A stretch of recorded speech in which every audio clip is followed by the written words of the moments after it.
So we kick off the show in Melbourne, where there has been an extraordinary change in the attitude to vertical living. One of the developers changing Melbourne's skyline is the Salvo Property Group. I'm meeting up with the architect who designed their latest project. So Vince, how is vertical living changing the way we live in Australia? I think vertical living is not only, it makes sense in terms of the environment, but it also is an attractive way to live. Yeah. We call vertical living high-rise towers, but it's not necessarily the only way that it's described. Europeans have been living vertically for centuries. Yeah. I mean, it's just the words in 50-storey buildings, but if you look at Paris or Rome, 6, 7, 8-storey buildings, and what I notice, especially in Melbourne, it brings people on the street to eat at cafes and drink at bars and mingle. Yeah. It breathes life into the city. Vertical village doesn't only mean vertical apartments. Okay. Because that's the most common typology. Yeah. Commercial ground floor apartments. Yeah. What we've done in Platinum is we've put a sky bar on the top, for example. Wow. So level 52 has a lap pool, Yep. a gym, a sky lounge, private dining rooms, steam room. So you think about the concept of being in a village in Greece or Italy or Croatia, wherever. Yeah. You don't have just all the residential part in one zone and a commercial shop somewhere. Yeah. It's sort of sporadically spread amongst the village. It is. The post office, the cafe, the convenience store. So that's what we're looking at doing with Platinum. Okay. And of course, we've got the 1,000 square metre, 8-storey high vertical garden. Now this is fascinating.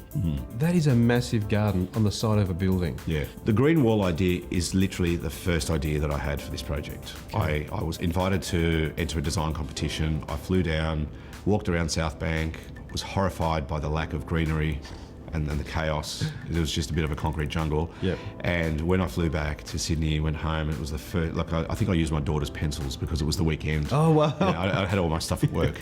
Yeah. And I've still got that sketch, and it was the first idea I had.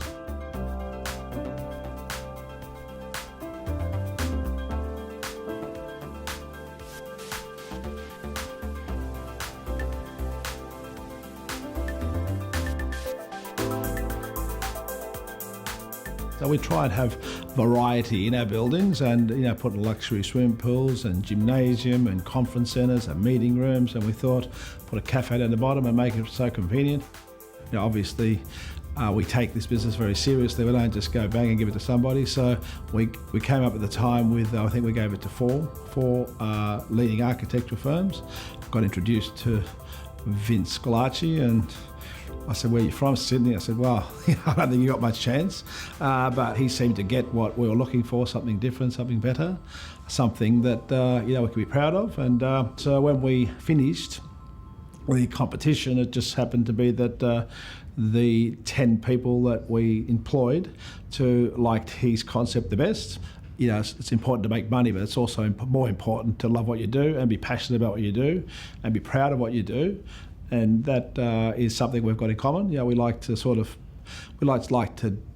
make sure that everybody's winning, and we're pretty excited about it all. This whole design, this whole building is really cutting edge in so many ways. There's so much going on, even in the interiors of the apartments themselves. Yes.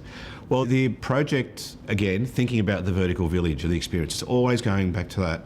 It's just not about getting people into a lobby and up to their apartment. Yep. That is not the experience. When you walk in, you might actually feel like you're in a hotel, perhaps. You walk into a lobby, the idea is that there's some sort of providores convenience market on your left and a cafe on your right. Wow, beautiful. So you're instantly in this space that's already about community. Yep. Village. Yeah, It could be the piazza. Yeah.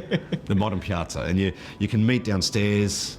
They don't have to come to your apartment to have a coffee with you. But then when you go journeying through the building, the common areas have been handled in such a way that hotel opulence sort of continues. Yeah. If you stop at your apartment, the apartments have been designed as quite simple blank canvases, nicely detailed, efficiently designed to minimise corridors and wasted space, but they're a blank canvas for your touch. I mean, interesting enough, being your first high-rise, it won an award. Yes, it did. We won an award sanctioned by the International Property Council. I went to Kuala Lumpur in Malaysia and we won Best High-Rise in Australia. Well, congratulations, Vince. You've done a wonderful job. Thank you very much.